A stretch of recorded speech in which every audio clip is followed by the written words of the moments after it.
back to another video. Today's tutorial is on how to reverse a video using Capcut on PC. So let's begin. Click on New Project and import whichever video you wanna reverse.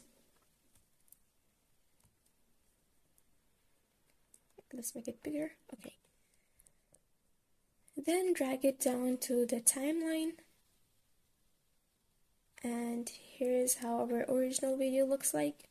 Now to reverse it, you simply have to use this effect. As you can see, there are a bunch of tools that you can use: crop, ratio, rotate, mirror, but we don't need that for reversing. We only need this one, which is called reverse, of course.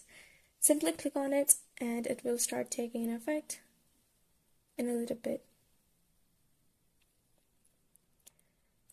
Now let's play it. There you have it. If you found this tutorial helpful, don't forget to give it a thumbs up, subscribe to the channel, and ring that notification bell to stay updated. And if you've got any questions, you can drop them in the comments below. Thank you for watching, and I'll see you in the next one.